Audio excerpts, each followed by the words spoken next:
Hello! This is day one. I first woke with a cold nose touching my warm cheek. It was none other than my Ashley. Then we eventually set out on our magnificent journey to Wyala. However, we were not expecting the next 5 or 6 hours to be so boring.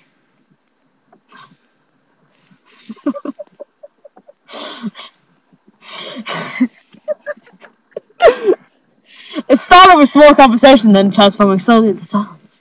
And then hysteria. As we got more and more bored. We traveled a far distance that no man or woman should ever have traveled. Us and our 6 companions. A dog, 2 cats, 1 bird, 1 frog, and alas, an overgrown goldfish. We spoke of the great adventures that we would have seen. But no! We were sorely mistaken. The rain! It came from all angles.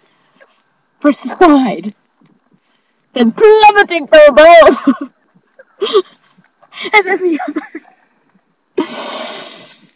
It was the most daring adventure we had ever taken in our Suzuki Swift, which we are currently. My mother said to me, "It's an adventure!" I nodded, believing her as I usually do, admiring her beauty as she drove this car. I've lost my place. Then the beauty disappeared as I realized we had driven so far that the sand went red. Red like blood! The journey had begun. I sat with my dog on my lap, one incapable of holding his piss in. It was all fun and laughs before I had noticed that an hour had taken over. I kept the frog and the fish. The others showed signs along the way of still being alive, and then, well, it took about 4 hours to get to Port Augusta. Or whatever it is you kids call it these days. Then, my dear friends, it got dark. I was scared. Maybe they were really owies. Or the Mothman. Or even the hills have eyes. We, after a while, found our house. Brand new house. This was, of course, after we had realized that we were an hour or so late for getting the keys to the house.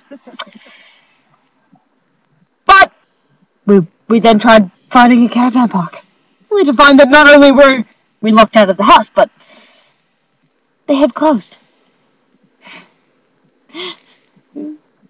We drove in search of our home, finding it parking in the driveway, and then the car died.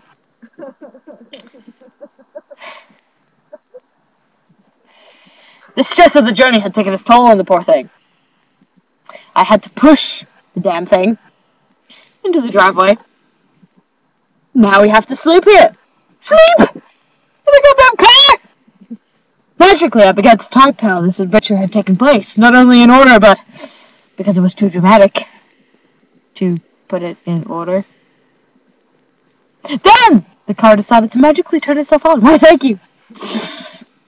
Thank you for your magnificent timing, car.